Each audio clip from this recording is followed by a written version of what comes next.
I'm convinced that everybody is talented, naturally talented and gifted in at least one thing, which comes to them effortlessly. And they just naturally tend to be good at that.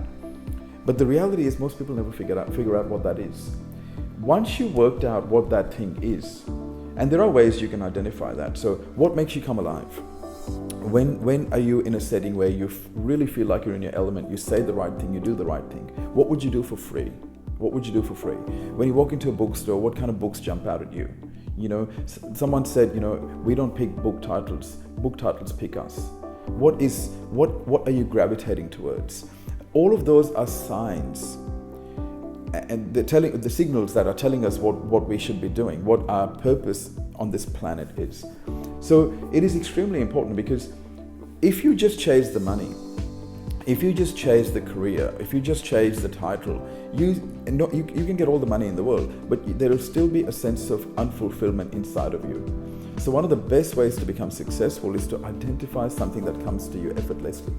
I'm certainly not claiming that that's an easy thing to do, but there are things that you can do to try and determine what you're really, really good at. And I absolutely believe that you should pursue the path that you want, not the path that is based on practicalities. So it's really, really important.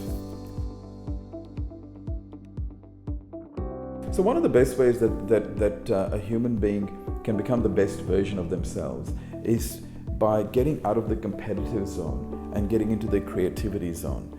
So we're all unique. We can't be like each other. One of the fastest ways to destroy your self-confidence and self-esteem is to start comparing ourselves with others.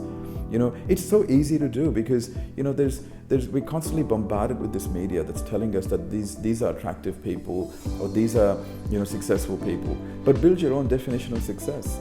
Gauge it by how you feel. Your feelings are your GPS system to tell you whether you're on the right track or not. And try and avoid the noise. I'm a firm believer that spending some time in silence and solitude is one way to really connect with yourself. And I'm also a big believer that as human beings, we already have the answers, but we don't listen to ourselves. We succumb to the external noise, which only confuses us. So, everyone's been talking about meditation. And meditation is something that's been around for, thousands of years. But why is it becoming so mainstream now? It's because most people are starting to realize that, if they're constantly surrounded and bombarded with stimulus, it does nothing to create a sense of inner peace and confidence.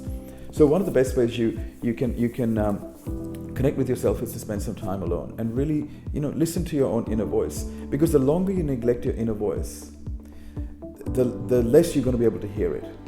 And if you and over a period of time, if you don't listen to your inner voice, it manifests itself through depression, feelings of anxiety, and physical disease as well. So I think it's really, really important. And I know from my experience, I know that made all the difference. The fact that I took the time to learn more about myself, it's now made me a person where I don't need to compete with anyone, because no one is you, and that is your power.